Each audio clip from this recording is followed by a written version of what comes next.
what AMLO did to try and address the lack of opportunity and to try and address the cartel violence within Mexico is he rolled out the program called Abrazos, no Balazos, which translates into hugs, not bullets.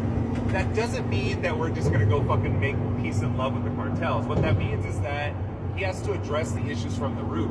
And the root of the problem is that in a lot of these towns and a lot of these cities, there's no opportunities.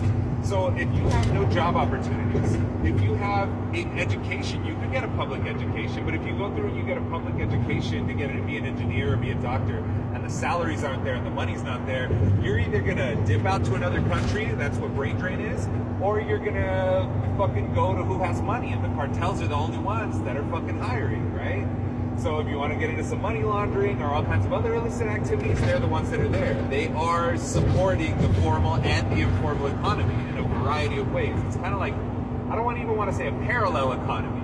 The amount of corruption was so massive, it was a huge part of the Mexican economy for so long. Formally or informally, legally or illegally, it doesn't matter.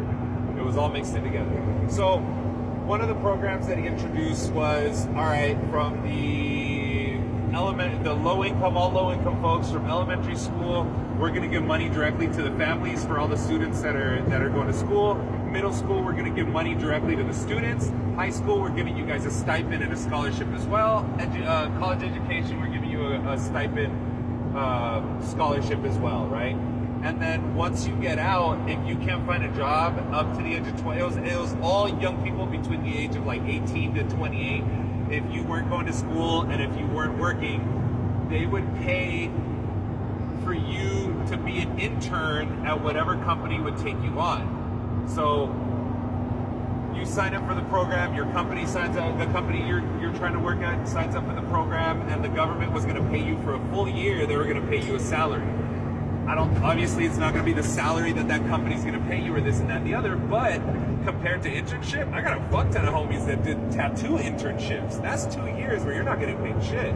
You got to be there all day in, day out. You got to give your fucking life to the career, right? Like internships in any other industry that are unpaid, that's why you end up with only the rich people or people with resources that are able to get those jobs in those industries. So this handles that. The cool thing about that program is that 7 out of 10 people that signed up for that program that went through with it ended up getting hired by that company or within the industry. So not only are you creating more jobs, yes, it's costing you money to get the program going, but the program sustains itself after a while because of that. Then you have more tax revenue coming in, then you have other things coming in. So it's able to sustain that. Claudia's expanding on the scholarships for students and everybody else. Eventually it's going to be for all students that are going to public school, so that one's fucking cool. And just a bunch of different programs like that, which are incredible.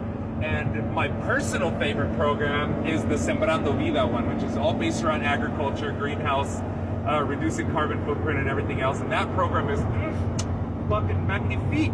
And we'll save that one for another video.